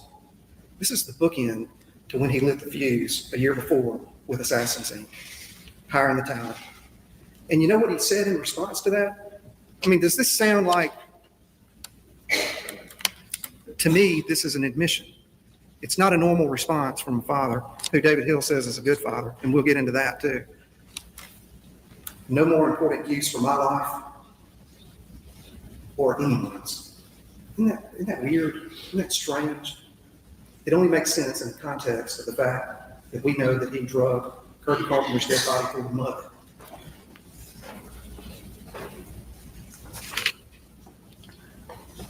There's an old lecture by Russell Conwell called Acres of Diamonds. I don't know if any of y'all have ever heard that, but it's about this farmer in Persia that sells his little farm and goes searching the world for treasure. And what he doesn't realize is that his little farm was where all the diamonds were all along that. Why is that relevant here? Because I think it's profoundly, critically important for you to understand that as it relates to him being a good father, his only 2 children came in here and testified against him. Both of them. And that goes back to his main character delusion, and that delusion and his schemes poisoning their families. He did it with Carolyn, and he was doing it again with Caitlin. And he was successful with Caitlin. You know, if he would have realized that his daughters in and of themselves were his crown jewels, we wouldn't be here today. If he had spent all his schemes and efforts and energy into giving them positive examples and advice, we would not be here today, but he didn't. He saw them as opportunities, exploited it, and poisoned it. And today, ladies and gentlemen, you are the antidote. I am neither foolish nor confused. about David Barnes. What we had, what you heard from Chris McAllister was that he believed that they were all in on together and they were all charged. Jeff, Carolyn, and Karen, all charged together with the murder of Kirby Carpenter, right? Now, there's one thing that we know from the proof, and that is Caitlin could not have pulled the trigger. Could not have pulled the trigger. We had surveillance of her at the Walmart parking lot shortly after she texted Kirby, "When are you going to be home?" And that was at 6:37. And he arrived, and when she came home, his truck was there, no Kirby. And we already know his body was hidden under the curtains and under the toolbox. If you were to ask Chris McAllister or Maddie Jane or Mindy or Casey whether they were all in on it together, they would say yes. And there are 10 or 11 facts that we can point to that would show that. The Assassins Inc. group text, Caitlin identifying when Kirby was going to be home, Caitlin being at Walmart for 45 minutes on camera, her alibi, Jeff's phone radio silence all day long on 11:30. Now, David Hill wants to talk to you about how difficult that would be for a man of his age to make that trip. You know, on 11:29, going back to Saltville, 8-9 hour trip, rest. The next day is November 30th. He could drive back to Ripley, 8-9 hours, be there between 6:37 and 8:15, you know, probably 7:15, that time frame. We know that if you remember on Fort Ire, I thought it was a peculiar question that was asked of the panel. You know, how many of you are truck drivers? Well, I don't think any of the truck drivers made it on the jury. But I don't think that drive is as difficult as he wants you to believe. And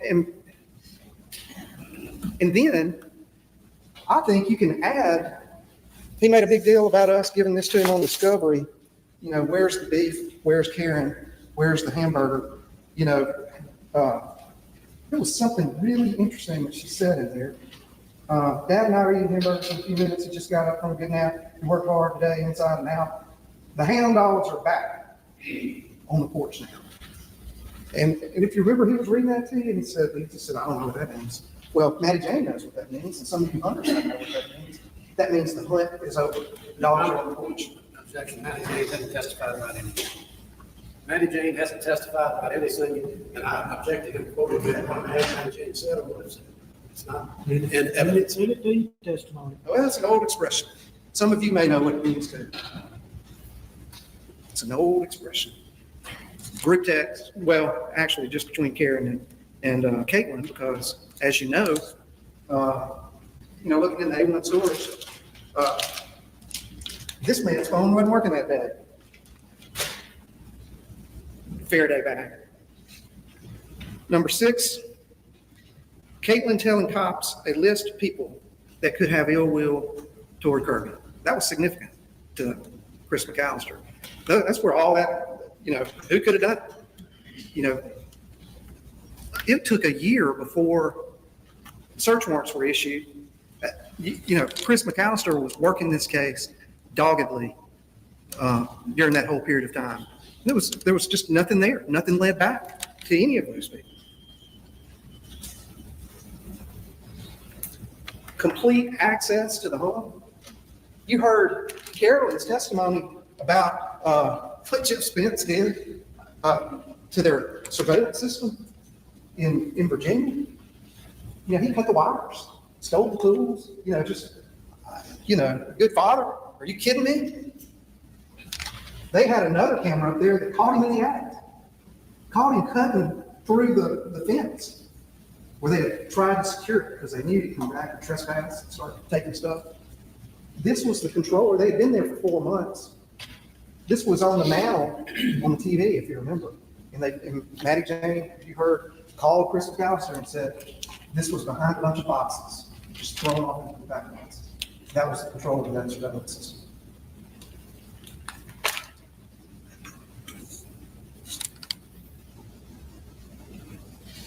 hiding Kirby's body, Caitlin not finding it over that period of time, that was significant to Chris McAllister as well.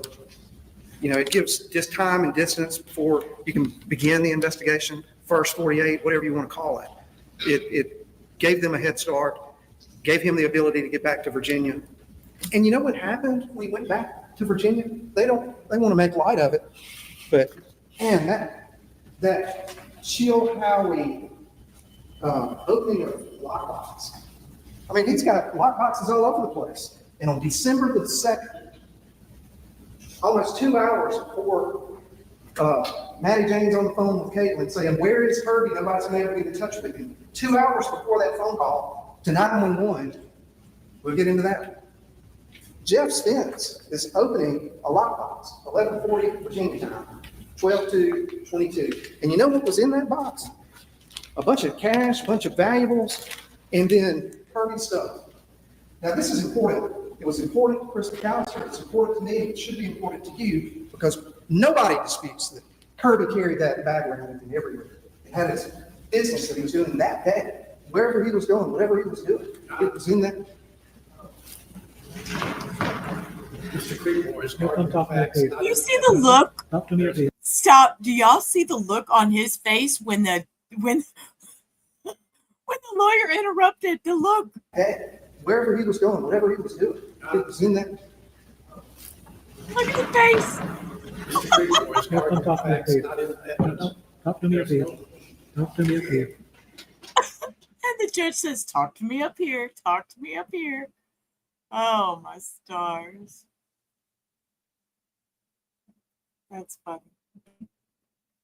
Be in his bag.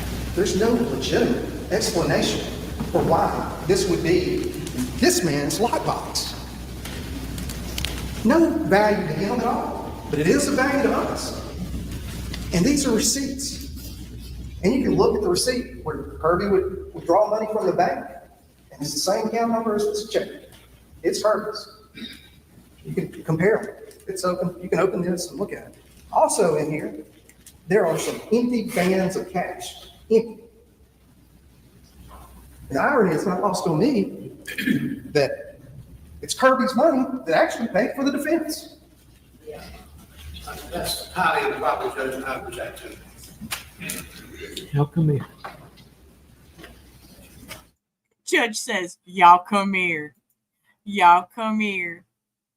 He's probably telling him, "Get on with your story and get done. I'm ready to go eat some lunch so I can go duck fishing in the morning because this trial's going to be over."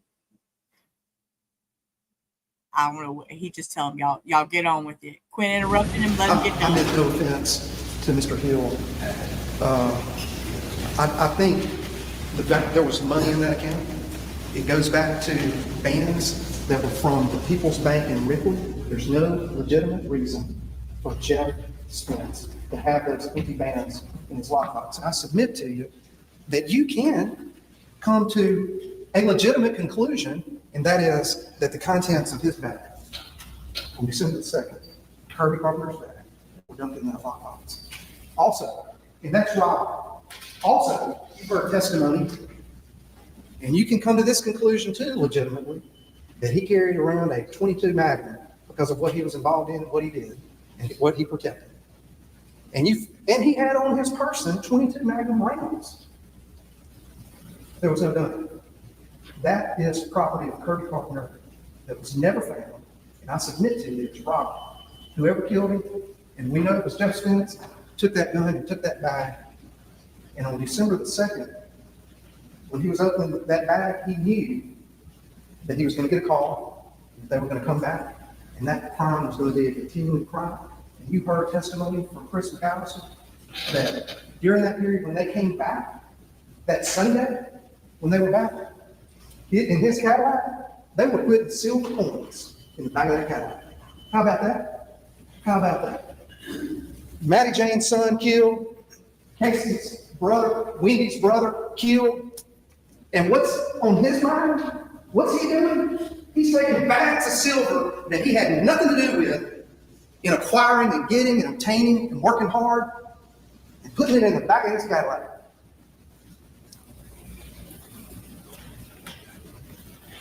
Number 9, Caitlin happening to find Kirby at the moment Maddie Jane was coming over because no one could contact her.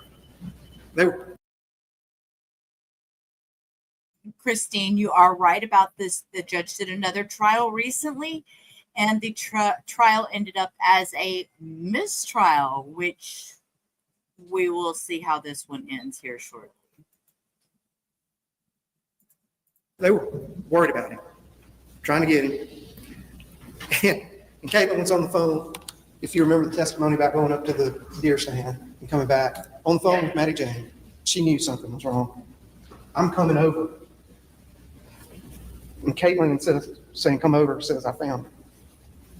That was a significant part of the investigation to Chris McAllister. The delayed emotion on the 911 tape was significant to Chris McAllister.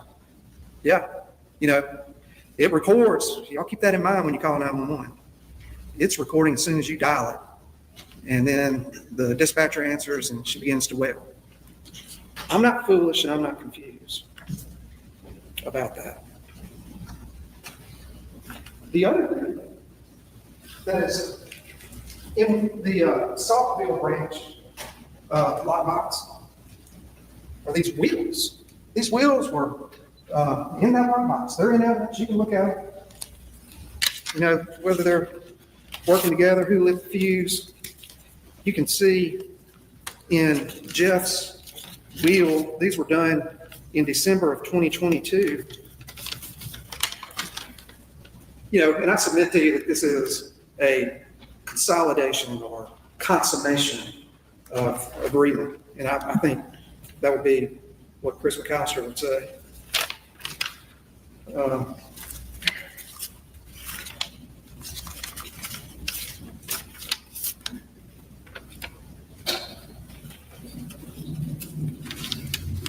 You know, and these are the words in Caitlin's will.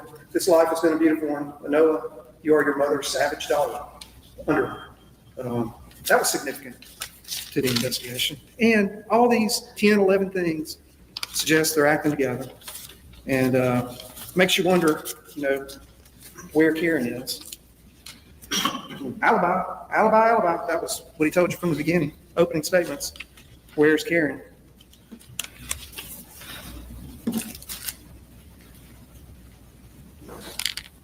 But a year after Kirby's death, around a year after Kirby's death, David Barnes gets arrested for stealing homicide. Well, that's an exaggeration. But he stole a lot, broke into a lot of businesses in multiple counties. Ends up arrested in Union County. And, you know, I can tell you what they didn't find. They didn't find all this.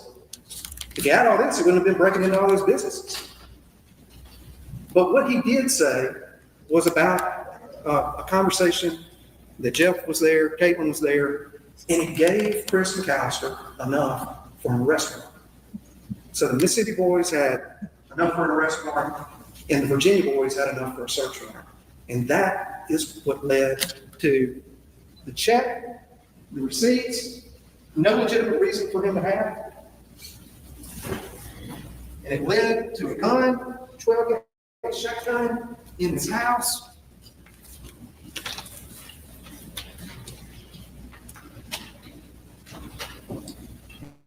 You got a picture of it right here. Buckshot.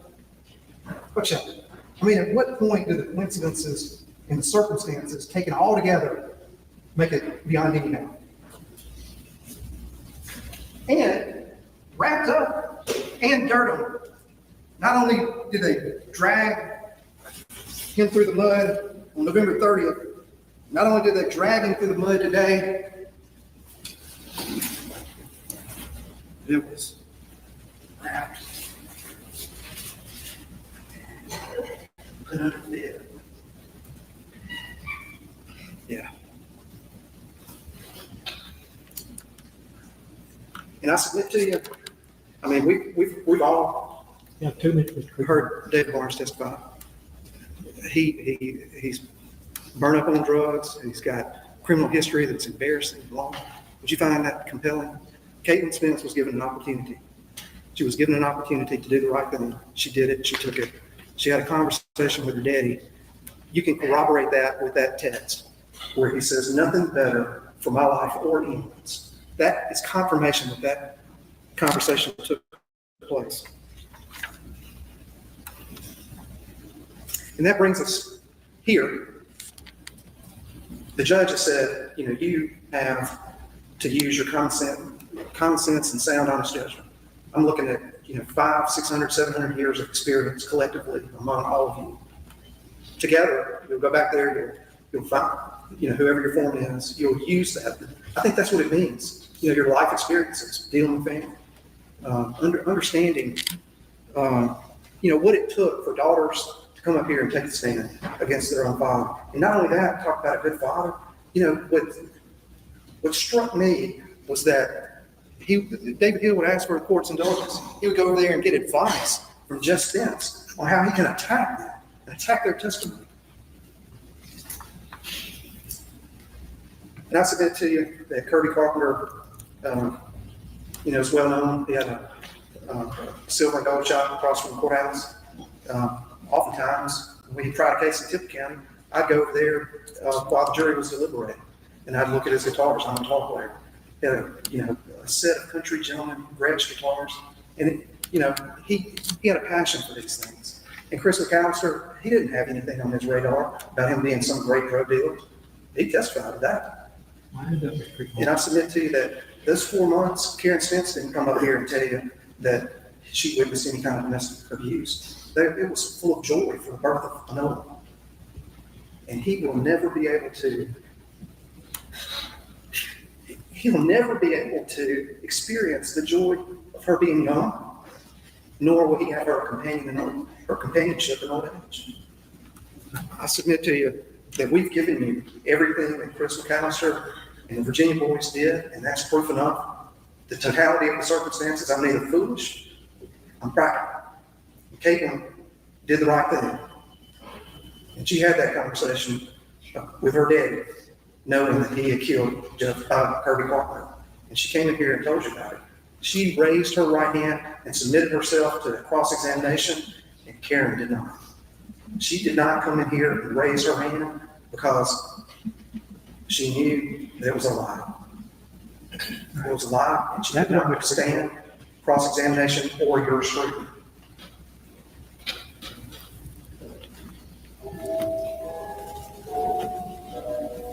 That's not who the bell tolls for. It tolls for the don't let him get away with murder. Thank you, Judge. All right, ladies and gentlemen, the jury, we have. He said that bells toll. Oh, that was perfect timing for the bells. I know the judge is on the phone. That's what I was like. Please tell me he's watching the time on his phone, because that's all he was doing was sitting there staring at his phone. I'm like, oh my God. Okay, so with that, well, the jury was out for 3 hours and 2 minutes. Yes, and these bell tolls are going to haunt us. So they were out for 3 hours and 2 minutes. And so I'm going to switch tabs because we're going to go over this tab. This was the first jury note that came in. He needs to be here anyway. I didn't realize he was here. Thank you. It's the same one you want to see.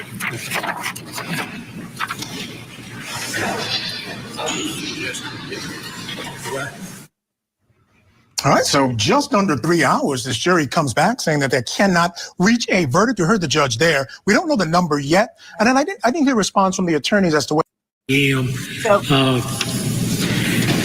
this was the In first. 2005, but he doing his best anyway. He was 20 years off, and 2:55 p.m. I intend to bring the jury back in. I'm not going to let them off. I'm not letting them off this early. I will. Do y'all wish for me to ask the jury what their numerical divide is? I'm going to tell you now, whatever it is, whether it be 6 to 6 or 11 to 1, I'm going to send them back for more. But if y'all want me to ask them what the numerical divide is, I will. But either way, we've got too much time and energy invested in this case to stop the deliberations this quickly anyway. Do y'all wish for me to? I intend to. Does anybody have any problem with me giving the sharpening instruction at this time? I see it again. I haven't had to deal with this. That's the instruction that's normally given when they claim to be. Okay, so the sharpen instruction that he's talking about is also what we call the Allen instruction generally.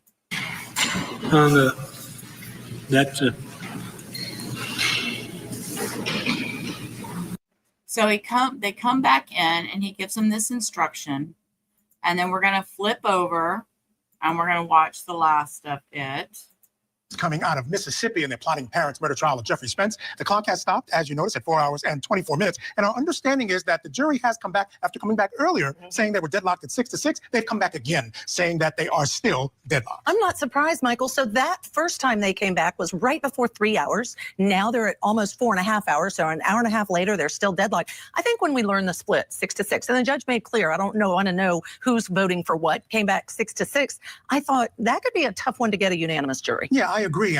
But I also agreed with his point that 3 hours wasn't enough. Agree. Right? 3 hours wasn't enough. They spent a lot of time on this trial, wanted them to go back. He gave them what they call in Mississippi a sharpen instruction, which is to go back and continue to try to work through this and get some sort of conclusion to this trial. But it looks like after another hour and a half, they were unable to do that. That's right. The sharpen instruction, just another name for what some call an Allen charge. Sometimes it's the dynamite charge. And I have to tell you, I don't think I've ever seen a trial, Michael, where the jury is told that at least once. They got to go back and keep trying. Yeah, you know what's interesting? They didn't want to know how the split was. So had it been 11-1, they didn't want to know which way. But 6-6, it's right in the middle. Yeah. So it's like you got 6-4, 6 against. You know where they stand. And I think you and I agreed when he sent them back, it was going to be a difficult thing to turn 6 people one way or the other. Yeah, I completely agree with you. I also think that to your point, you and I have talked about, there is some reasonable doubt here. Like I do understand, and that just assume gave her some central stage Eastern. Let's get back to him talking to the jury. Come on, Court TV. While we appreciate you, you have too many commercials. All right, folks, we want to take you back now to Mississippi for that breaking news in the plotting parents murder trial. So let's get back into court. I believe that's all of you.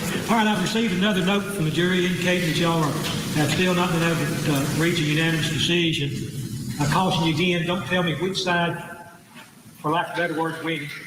But what's the score? Has the score changed any? No. The score has not changed any? Do you feel that, and I'm sort of directing this to all of you are, not just Mr. Williams, do you think that further deliberations, do you think any chance of any further deliberations moving the needle anywhere? Any of y'all think, do you think further deliberations will be any use or not? Don't be bashful. Speak out, shake your head, whatever you think anyway. Yep. So with that, we get to do this.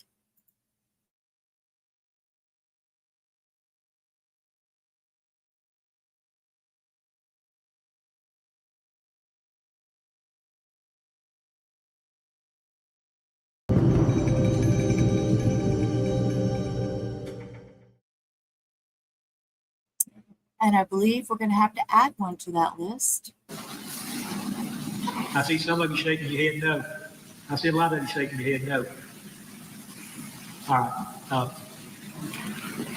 Y'all just bear with me one just a second.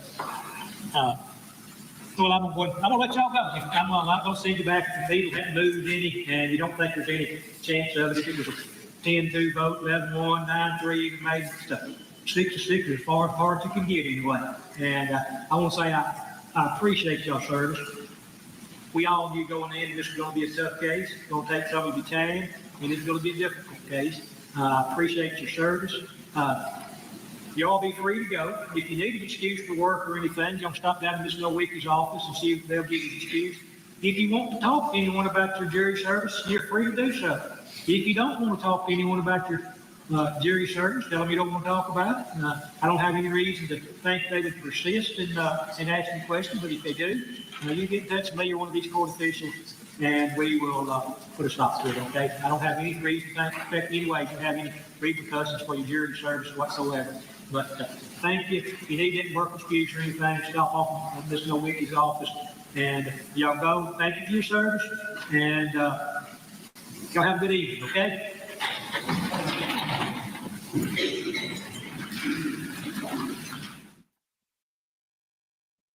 Okay, I'm going to pause it there. I heard there was a meltdown in the gallery, and I don't want to put that out there. I know that can be a very emotional time for family members and stuff. And we need to respect that. I do understand that he is still being held. He is not being released. So we will see where they go, if they have a retrial or what, if the state can come up with more evidence. So with that, y'all, I am very, very tired. I've had a very long day taking Mom to the doctor and stuff. So I am going to piece rubber out really early tonight. So I want you all to have a great rest of your night. Thank you for being here with me. As always, you are loved, you're important, you're special. Don't ever forget that. Till tomorrow, we're going to go over the Jose Escalera sentencing tomorrow. That's my plans for tomorrow. So with that, I will see y'all tomorrow. Peace. Rubber out. Y'all have a great rest of your night.